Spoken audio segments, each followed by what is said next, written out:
सबसे पहला हम पढ़ेंगे इसमें फिजिकल प्रिपरेशन, है ना।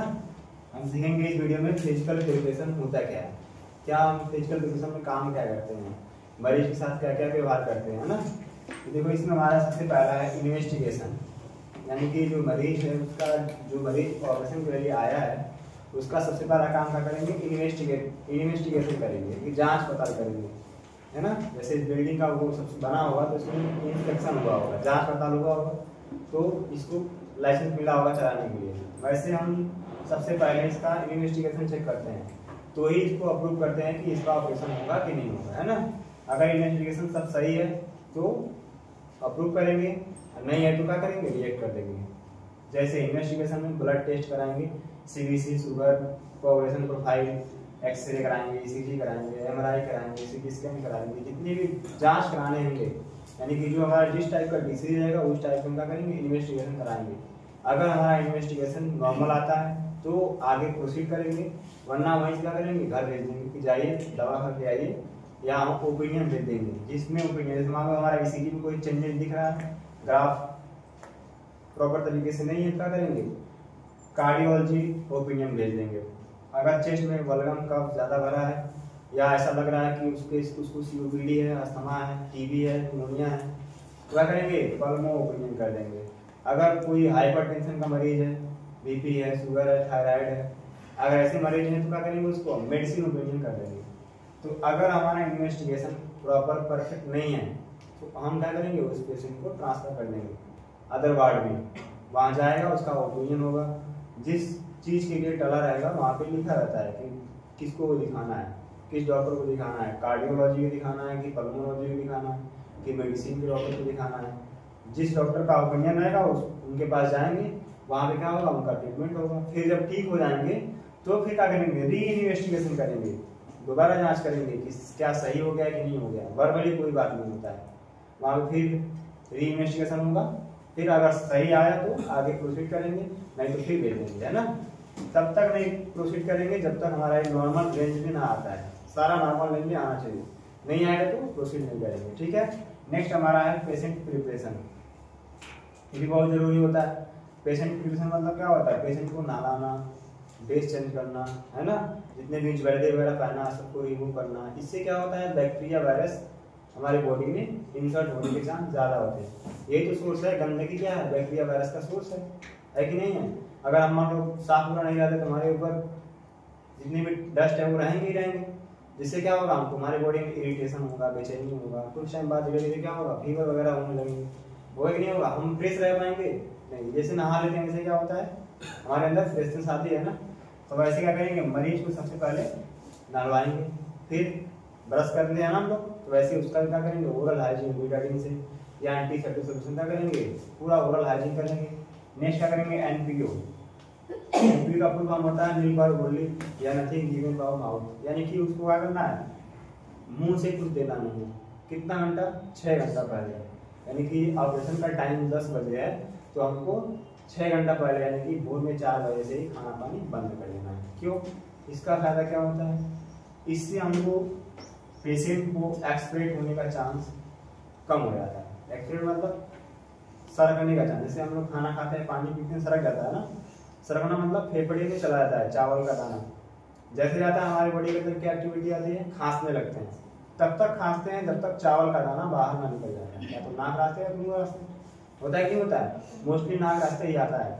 क्यों, क्योंकि हमारा नेजोफेरिंक्स और लैरिंगोफेरिंक्स सेंटर पॉइंट में होता है ना, और ओरोफेरिंक्स कर्व होता है। जैसे हम प्रेशर लगाते हैं वैसे सीधे से निकल जाता है नाक रास्ते, बहुत कम होता है माउथ रास्ते आता है, ठीक है। क्योंकि हमारे नेजो, ओरो, लैरिंगो तीनों एक पैरेलल होते हैं, दो ऐसे आता है, नेजोफेरिंक्स और ओरोफेरिंक्स, और दोनों आगे कनेक्ट होता है किसमें, लैरिंगोफेरिंक्स। इसलिए हम सांस दो रास्ते ले पाते हैं, मुंह बंद करके देखो, सांस नाक से जा रहा है ना, नाक बंद करके देखो मुंह से जा रहा है, तो दोनों जा कहाँ रहा है, फेफड़े में जा रहा है।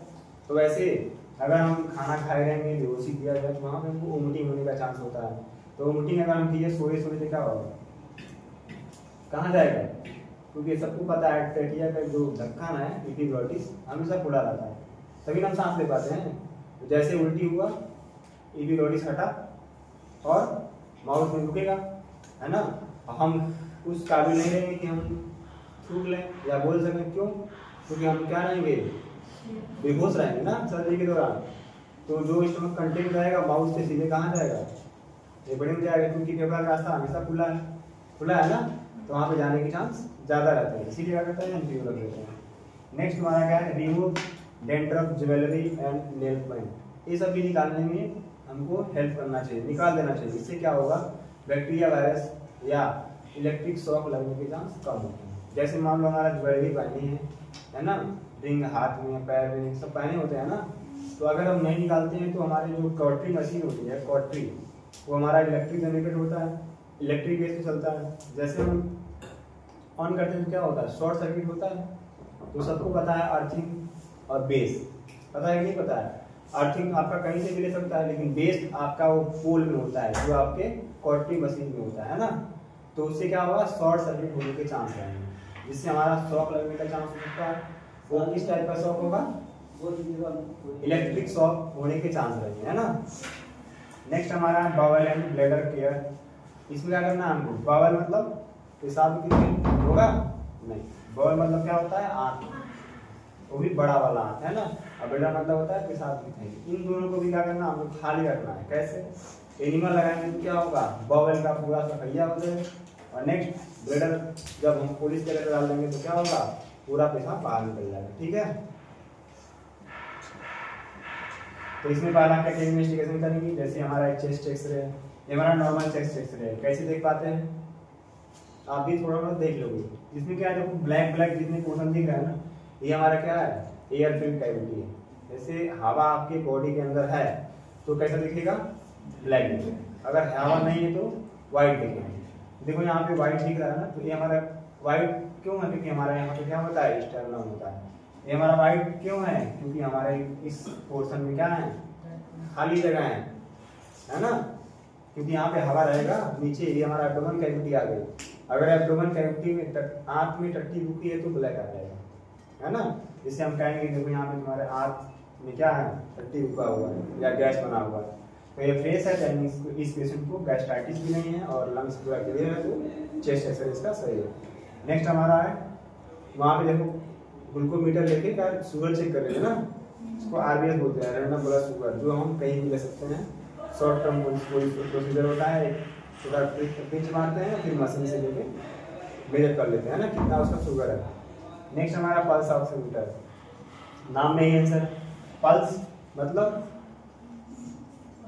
पल्स रेट, ऑक्सीमीटर मतलब ऑक्सीजन को नापने वाला, मीटर मतलब क्या होता है, मीटर लगा हो ना, यही सफिक्स है। मीटर का मतलब क्या होता है, मेजरमेंट, है ना। तो क्या कर रहा है, मेजरमेंट कर रहा है, नाप रहा है किसका, ऑक्सी मतलब ऑक्सीजन। तो इससे हम क्या चेक कर पाते हैं, ऑक्सीजन की मात्रा और हार्ट रेट कितना चल रहा है। ठीक है, नेक्स्ट हमारा है फिजिकल प्रिपरेशन। इसके बारे में हम क्या पढ़ेंगे, फिजिकल प्रिपरेशन में हमारा आएगा तीसरा वाला पार्ट है, जो हम दो पढ़ लिए, क्या क्या, इन्वेस्टिगेशन और फिजिकल प्रिपरेशन, है ना। नेक्स्ट हम पढ़े क्या, प्री ऑपरेटिव मेडिकेशन, है ना, यानी प्री ऑफ मेडिकेशन बोल सकते हैं आप, प्री ऑपरेटिव मेडिकेशन बोल सकते हैं। इसमें हम कुछ दवा लगाते हैं, मरीज का जब ऑपरेशन होता है उसके पहले हम कुछ दवा लगाते हैं, जिससे क्या होता है, उसका गैस कम होता है, उसके बॉडी में एनर्जी आती है और डर थोड़ा सा खत्म हो जाता है ना। पहला क्या है, सेडेटिव। सेडेटिव मतलब क्या होता है, जो रिड्यूस एंजाइटी, थकान को कम करता है, यानी घबराहट बेचैनी हुआ है ना, उसको करते हैं हम कुछ सेडेटिव मेडिसिन, जैसे कि बेहोश करने वाली दवा दे देते हैं थोड़ा टाइम के लिए, है ना, जिससे वो उसका माइंड थोड़ा सा डाइवर्ट हो जाता है और वो निगेटिव या पॉजिटिव थिंकिंग नहीं रख पाता है ना, जिससे माइंड रिलैक्स रहता है और घबराहट बेचैनी से दूर हो जाता है। नेक्स्ट हमारा एंटीबायोटिक। एंटीबायोटिक क्या होता है, जो हमारे बॉडी में इम्यून सिस्टम को क्या करता है, मजबूत करता है। जैसे हम खाली पेट रहते हैं तो हमारे अंदर इम्यूनिटी क्या होती है, वीक हो जाती है ना, हमारे बॉडी में क्या नहीं बनता है, एंटीबॉडी नहीं मिल पाता है। तो क्या करते हैं, अलग से हम एंटीबॉडी प्रोड्यूस करते हैं, जिससे हमारे बॉडी में क्या होता है, बैक्टीरिया वायरस लड़ने की शक्ति बढ़ जाती है। नेक्स्ट हमारा है एंटी एमिटी। इसका क्या मतलब होता है, एंटी मतलब होता है दुश्मन और एमिटी मतलब होता है उल्टी, है ना, उल्टी होने के दुश्मन, यानी कि प्रिवेंट वोमिटिंग, वोमिटिंग ना होने वाली दवा देते हैं ना, जिससे वोमिटिंग ना हो। ये बहुत इंपॉर्टेंट होता है, देना पड़ता है। क्यों? क्योंकि सर्जरी के दौरान उल्टी होगा ना तो वहाँ पे पेशेंट की जान जाने का खतरा ज़्यादा बना रहता है। ठीक है। और एक और हमारा होता है एंटा एसिड। एंटा एसिड मतलब क्या होता है? दुश्मन किसका? एसिड मतलब गैस का, है ना। तो गैस का दुश्मन क्या देंगे? एसिड है तो बेस देंगे ना, या बेस है तो एसिड देंगे। तो क्योंकि एसिड और बेस क्या होता है? न्यूट्रल हो जाता है ना। अम्ल और क्षार क्रिया करते तो क्या बनता है? लवण और पानी बनता है ना। तो वही हमारे पेट में क्या हो जाएगा? एब्जॉर्ब हो जाएगा ना। गैस है तो हवा रास्ते निकल जाएगा और पानी है तो पेशाब रास्ते निकल जाएगा ना। इसको बोलते हैं पेंटाप्राजोल। नेक्स्ट हमारा है पीएसी, जो दवा यहाँ पे देखो साफ साफ दिख रहा है। सेटेक्जिन ये हमारा क्या है? एंटीबायोटिक है। इमिसेट ये हमारा क्या है? एंटी एमिटिक है। पेंटाप्राजोल हमारा क्या है? एंटी एसिड है। और सेडेटिव हमारा आता है मिडाजोलाम, है ना। इन सब दवा क्या करते हैं? पहले लगाते हैं, ऑपरेशन के 1 घंटा पहले लगा देते हैं, जिससे पेशेंट के अंदर कोई कॉम्प्लिकेशन ना आए। इसमें क्या करते हैं? पीएसी, प्री एनेस्थीसिया चेकअप, है ना। ये क्या होता है? Airway assessment. सबसे मोस्ट इंपॉर्टेंट है एयरवे असेसमेंट। सबसे पहले डॉक्टर चेक करता है, जो एनेस्थेटिक होते हैं वो चेक करते हैं कि पेशेंट जो है ऑपरेशन कराने आया है, ऑपरेशन कराने लायक है कि नहीं है। क्या ऑपरेशन के खतरे को झेल पाएगा कि नहीं झेल पाएगा, है ना। क्या पता उसको दिल की पहले बीमारी थी, ऑपरेशन हो गया और उसी टाइम हार्ट अटैक आ गया। क्या उसको अस्थमा था पहले से और सांस लेने में दिक्कत होने लगा। क्या पता उसको टीबी था पहले से, हमको पता नहीं है, ऑपरेशन के लिए हम ला दिए हैं, ऑपरेशन कर रहे हैं, बाद में सांस लेने में दिक्कत होने लगी तो क्या करोगे? कुछ हो पाएगा? क्या पता पहले खून कम था, अब ब्लीडिंग हो गया हमारा इंट्रापेडियम में, तो क्या करोगे? कुछ कर पाएंगे हम? नहीं कर पाएंगे। इसीलिए सबसे पहले हम चेक करते हैं कि हमारा जो मरीज आया है ये फिट है कि नहीं है, ऑपरेशन करने लगे योग्य है कि नहीं है ना। क्योंकि ऐसे भर्ती जितनी भर्तियाँ होती है वहाँ पे हम क्या करते हैं? एलिजिबिलिटी टेस्ट होती है ना, रनिंग कराते हैं, चेस्ट खुलाते हैं, फिर हम पुशअप कराते हैं ना, मेडिकल टेस्ट कराते हैं। क्यों कराते हैं? क्योंकि आप एलिजिबल है कि नहीं चेक करने के लिए। अगर एलिजिबल नहीं है क्या करेंगे? आपको अनफिट घोषित कर देंगे, आपको घर भेज देंगे, है ना। सेम यहाँ पे भी वही काम होता है। पीएसी इसमें करते हैं प्री एनेस्थेटिक चेकअप होता है। अगर पेशेंट फिट है तो सर्जरी में जाएगा, अगर अनफिट है तो घर चला जाएगा, है ना। फिर आएगा मेडिसिन ओपिनियन होगा, फिर आएगा तो होगा। वैसे वहाँ पे आप अनफिट हो गए फिर आप तैयारी करते हो, जो गलती हुआ रहता है फिर जाके सलेक्शन होता है आपका। वैसे यहाँ पे भी होता है। ठीक है। तो इसमें हमारा सबसे पहला क्या है? एयरवे असेसमेंट करते हैं। एएससी ग्रेडिंग देखते हैं कि आपका ग्रेड क्या है, हेल्थ का ग्रेड कैसा है। नेक्स्ट आपका dedicate type of the anaesthesia, किस टाइप का एनेस्थीसिया देने वाले हैं, जनरल या रीजनल। जनरल मतलब होता है पूरे बॉडी को सुन करना, और आर्य मतलब होता है हाफ बॉडी को सुन करना, है ना। तो हमारा declare patient fit for anaesthesia. अगर सब कुछ सही रहा तो लिख देंगे कि पेशेंट फिट फॉर सर्जरी है, अगर नहीं रहा तो क्या लिखेंगे? Patient unfit. और रीजन लिखेंगे किस रीजन से अनफिट है। जैसे वहाँ पे भी रीजन लिख देते हैं कि आपका चेस्ट का हाइट कम है, चेस्ट राइज कम है, वो सब नहीं कर पाए तो वहाँ रीजन लिखते हैं ना। सेम यहाँ पे क्या करते हैं? रीजन लिख देते हैं कि आपको हाइपरटेंसिव का मरीज, आप हाइपरटेंसिव पेशेंट हैं, आपको कार्डियक हाइपोट्रोफी है ना, या आपको अस्थमा है, आपको टीबी है, या आपको थायराइड है। फिर घर भेज देते हैं, जाइए सब पहले ठीक करके आइए तो ऑपरेशन होगा। समझ गए ना। पीएसी फेस से नहीं होता है, देख के नहीं होता है कि चलो हमारे दोस्त हैं या हमारे डॉक्टर के भाई हैं तो कर देंगे ना। क्योंकि जिसका पीएसी नहीं हुआ रहेगा उसका जान जाने का खतरा रहता है, कॉम्प्लिकेशन ज़्यादा होने के चांस होते हैं। लेकिन जिसका पीएसी हो गया तो उसका कॉम्प्लिकेशन खत्म हो जाता है एक तरीके से, है ना। इसीलिए ओटी में पेशेंट मरने के रेशियो जो होते हैं ना 0.1 होता है, 1% होता है, 99% बच जाते हैं। क्यों? क्योंकि वहाँ सबसे पहले यही काम कर लेते हैं ना। प्री ऑपरेटिव केयर में पूरा हेल्थ चेकअप कर लेंगे, सही है कि नहीं है, सही है तो करेंगे, नहीं है तो भेज देंगे। तो जिससे मरने का रेशियो क्या हो जाएगा? कम हो जाएगा ना। आईसीयू में अगर ऐसे करे तो कोई मरीज आ जाए आईसीयू में अगर ऐसे चेक करके करे तो किसी का ट्रीटमेंट कर पाएंगे? नहीं, ना कर पाएंगे ना कोई मरीज। आईसीयू में किसी भी हाल में हो उसको तुरंत देना है। क्यों? लाइफ सेविंग का मैटर है ना। वहाँ पे सांस नहीं ले पा रहा तुम तो सांस नहीं ले पा रहा तुम चले जाओ तो वो रहिए मर जाएगा ना। लेकिन ओटी में आ गए तो वहाँ पे नहीं लेना है आपको, उसको अदर वार्ड में शिफ्ट करना है, रिस्पायरेटरी ट्रैक सही करना है तो ही ओटी में लेके आना, नहीं तो नहीं लेकर आना, ठीक है। नेक्स्ट हमारा है pre operative teaching. Pre operative teaching क्या होता है?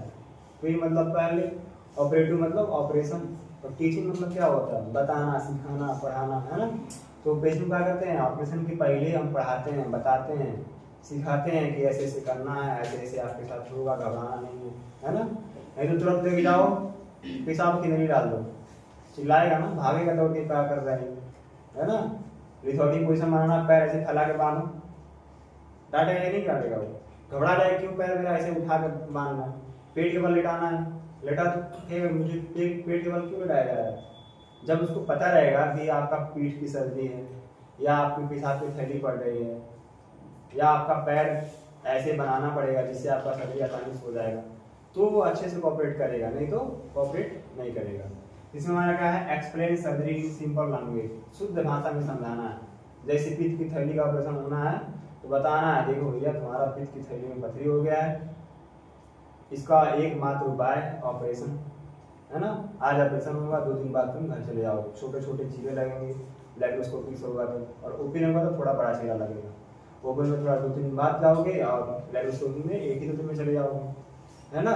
तो उसको बताना पड़ेगा, ऐसे ऐसे आपका सर्जरी होगी, आपको बेहोशी दिया जाएगा, आप बेहोश हो जाओगे, सो के उठोगे तो आपका सर्जरी हो चुका रहेगा। ये सब उसको बताओगे तो उसको एंजाइटी नहीं आएगा। लेकिन आपको अनजाने में कहीं जाके छोड़ दो तो आपके अंदर डर भय आएगा, नहीं आएगा। लेकिन आपको पता रहेगा कि मुझे यहीं जाना है, तो कोई भी डर नहीं रहेगा, बल्कि एक्साइटमेंट रहेगा तुम्हारे अंदर, कब पहुंचे, होता है नहीं होता है।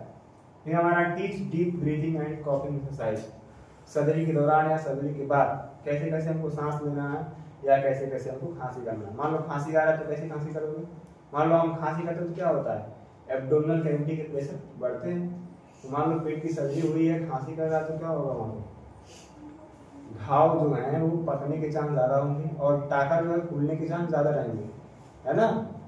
टाका लगाए हो, अगर प्रेशर ज्यादा खांसी कर रहा है तो क्या होगा, टाका खुल जाएगा, जिससे सर्जरी फिर हो जाएगी ना। तो इसीलिए बताना है खांसी कैसे करना है। एक का बार नहीं पूरा खांसी करना है, धीरे धीरे करके धीरे धीरे करके, जिससे क्या होगा, प्रेशर कई भाग में डिवाइड हो जाएगा और एक प्रेशर नहीं ले पाएगा। लेकिन एक बार खांसी करो, इससे क्या हुआ, पूरा प्रेशर एक ही बार लग गया। लेकिन धीरे धीरे करो, इससे क्या हुआ, जो प्रेशर है वो क्या हो गया है, डाइवर्ट हो गया है ना। फिर हमारा है instruct about the post of position and mobilisation. जब सर्जरी हो जाता है उसके बाद आपको कैसा लेटना है, चाहे क्या क्या प्रतिक्रिया करनी है ना, उसके बारे में बताना है। फिर explain us IV line drain catheter. इसके बारे में बताना है कि आपके वो आईवी लाइन है, जिससे आपका बोतल चलेगा, जिससे आपके अंदर एनर्जी आएगी। नेक्स्ट ड्रेन है, ये आपकी पाइप जो पड़ी है, इससे आपके अंदर जो कचरा है वो बाहर निकलेगा। पेशाब की थैली है, पेशाब करने आप नहीं जा पाएंगे क्योंकि आपका ऑपरेशन हुआ है, तो आप पेशाब जो कर लेंगे वो यहीं से कर लेंगे, पाइप के रास्ते ही पेशाब का बाहर आ जाएगा, घबराने की जरूरत नहीं है। क्योंकि जब पेशाब की थैली पड़ जाती है तो आपको पता नहीं चलता है कि कब पेशाब हो रहा है कब नहीं हो रहा है। क्यों? क्योंकि हमारे स्फिंक्टर क्या होते हैं, कंप्रेस हो जाते हैं, और स्फिंक्टर में क्या लगे होते हैं, नर्व होते हैं जो सेंस को क्या करते हैं, ऑब्सेंट कर देते हैं, है ना। नर्व कंप्रेस हो गई तो सेंस खत्म हो जाना है, तो वही वाला हाल वहाँ पे होता है। क्या करते हैं, इन्फ्लेट करते हैं, जिससे क्या होता है, जो हमारे स्फिंक्टर वाल हैं क्या होते हैं, क्लोज नहीं हो पाते हैं, खुला रहता है तो सेंस आता नहीं है, जिससे हमारे दिमाग में पता नहीं चलता कि पेशाब कर रहे हैं कि नहीं कर रहे हैं। समझ गए ना। और टंकी भर रहा है कि नहीं भर रहा है, लेकिन अभी हमको मालूम चलता है टंकी भर गया है, खाली करना है, लेकिन वहाँ पे कुछ पता नहीं चलता है। नेक्स्ट हमारा बिल्ड कॉन्फिडेंस एंड कोऑपरेशन। बताना उसके अंदर कॉन्फिडेंस, हिम्मत लाना है और कहना है कोऑपरेट करो, मैं तुम्हारे साथ हूँ, घबराओ नहीं, है ना, सब सही होगा, ऑल द बेस्ट।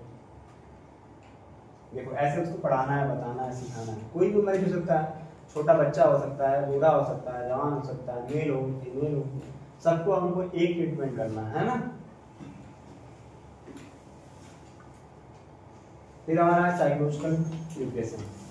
इसमें क्या करते हैं, हम मरीज को क्या करते हैं, सांत्वना देते हैं एक तरीके से, है ना, बहलाते हैं, फुसलाते हैं, अच्छी अच्छी बातें बताते हैं, है ना, कहते हैं कि अच्छा ठीक है, जो तुम्हारी बीमारी हुई थी वो कल से नहीं रहेगी, क्योंकि आज हम क्या करेंगे, उसका क्या करेंगे, विनाश करेंगे, है ना, मार देंगे उसको। छोटा बच्चा रहता है ऐसे करते हैं, देखो आज रो रहा ना, कल से आंसू, क्यों, आज तुम्हारा जो दर्द हो रहा है ना उसको मार डालेंगे आप, मार डालेंगे क्या होगा, वो फिर से पैदा नहीं हो पाएगा, पैदा नहीं हुआ तो तुमको दर्द नहीं होगा, है ना। ऐसे हम टीच करते हैं हमारे मरीजों को। जैसे मान लो कोई मरीज गिर गया, चोट लग गया, टूट गया पैर, चल पा रहा है नहीं, उसको समझाएंगे देखो आज नहीं चल पा रहा, आज जाएंगे स्क्रू डाल देंगे उसमें, कल टाइट हो जाएगा, परसों चलना शुरू कर देगा। ये होता भी है। इससे क्या होता है, उसके अंदर कॉन्फिडेंस आएगा, वो अपने तो ठीक है, दूसरों को भी बताएगा कि वहाँ पे चले जाओ, ऐसे ऐसे वहाँ पे होता है, ठीक हो जाएगा। लेकिन कब होगा, तो लेटे रहो चुपचाप से आराम से, होगा ना ऑपरेशन। डांटोगे तो क्या कहेगा, वही फीडबैक जाके आगे देगा। जो हम काम करते हैं वही हमारा फीडबैक मिलता है। अच्छा करेंगे तो अच्छा फीडबैक मिलेगा, बुरा करेंगे तो बुरा फीडबैक मिलेगा। हॉस्पिटल में दोनों टाइप के पेशेंट होते हैं और दोनों टाइप के स्टाफ भी होते हैं, अच्छे स्टाफ भी होते हैं और बुरे स्टाफ भी होते हैं। बुरे स्टाफ होते नहीं, वो बन जाते हैं। अब मान लो तुम उनको समझा रहे बार बार समझ नहीं रहे, कहा गुस्सा नहीं आएगा, हाँ बार बार कहना पैर मत उठाओ, बार बार उठा रहे हो, है सर नहीं उठाना है, बार बार उठा रहे हो, करवट नहीं लेना है, बार बार ले रहे हो, गुस्सा नहीं करेगा, बांध देगा तुमको वहीं पे। क्यों, तुम्हारे हित के लिए। लेकिन तुम कहोगे तुम मुझे बांध दिया, कहोगे ना। इसमें क्या करते हैं, reading anxiety fear and doubts. जितने भी डाउट्स हैं, बहुत डाउट्स आते हैं, जिन्हें थोड़ा सा पढ़ के आते हैं घर से यूट्यूब पे कि ऐसे ऐसा ऑपरेशन होता है, वो तो और डाउट क्लियर करते हैं।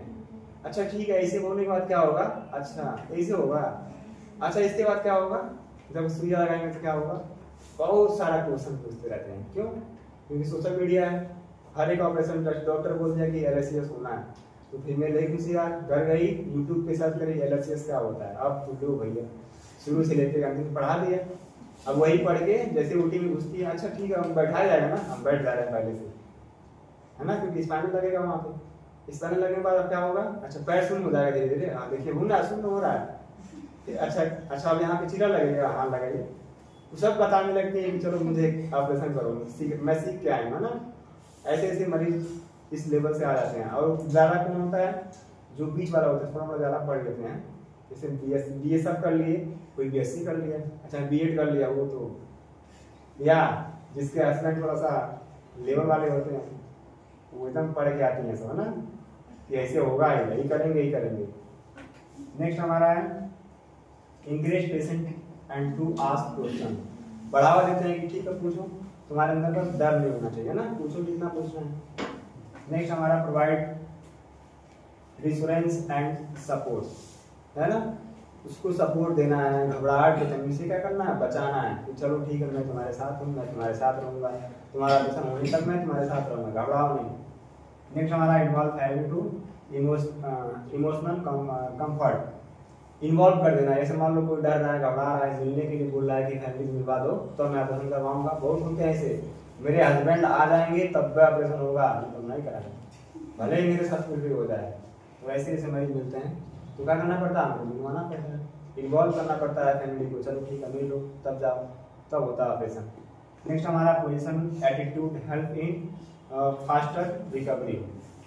पोजीशन एटीट्यूड मतलब क्या होगा कि ऐसा पोजीशन मतलब उसको प्रोवाइड करते हैं जिससे हमारा रिकवरी का हो फास्ट हो जाए, है ना।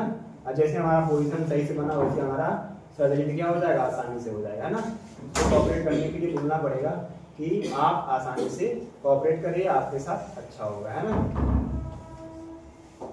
नेक्स्ट हमारा है प्री ऑपरेटिव चेकलिस्ट। इसमें हम क्या पढ़ेंगे, प्री ऑपरेटिव चेकलिस्ट होता गया, है ना।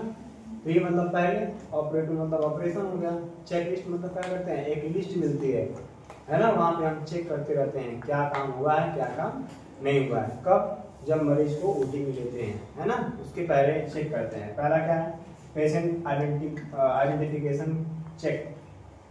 पेशेंट का पहचान चेक करेंगे कि पेशेंट का नाम यही है ना, IP नंबर यही है ना, MR नंबर यही है ना, जिसका सर्जरी होना है वही है ना, इसी साइड का ऑपरेशन होना है कि नहीं होना है, सारा एकदम कंफर्म। क्योंकि जब ओटी के अंदर चला गया तो जो वहाँ पे लिखा रहेगा वही हो जाएगा, भले ही कुछ भी उसके अंदर, है ना। नेक्स्ट हमारा है कंसर्न फ्रॉम साइन।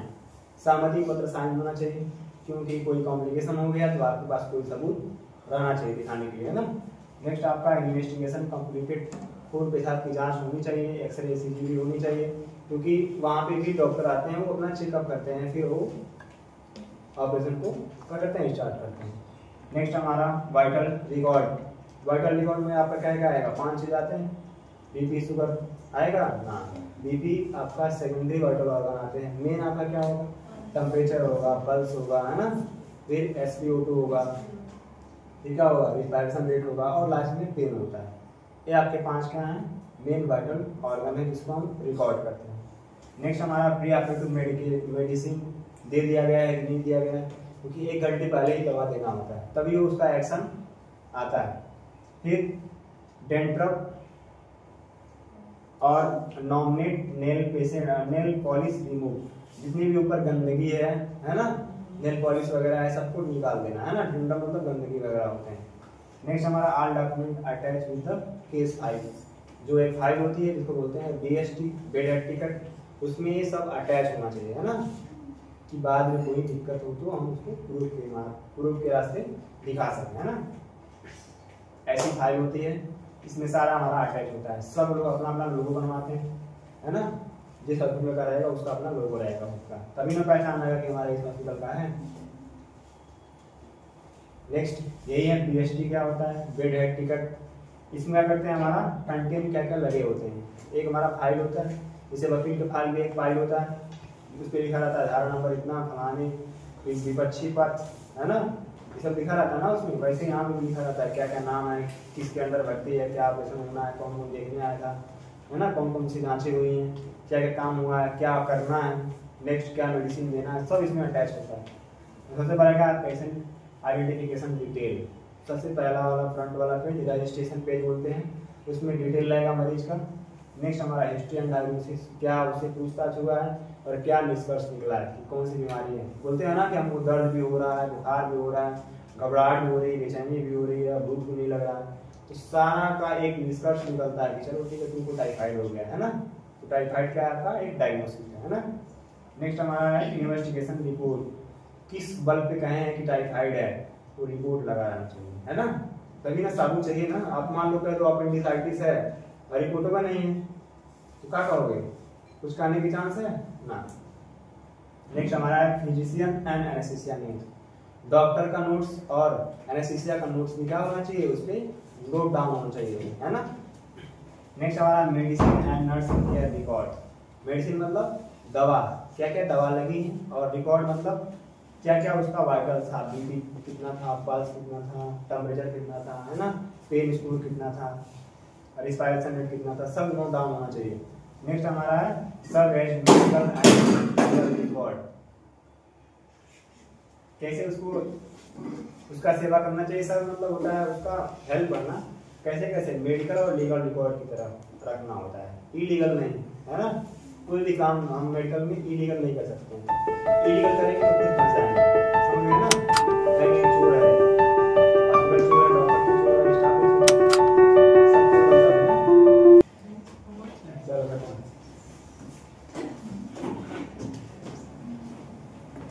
सब कुछ पूछना है।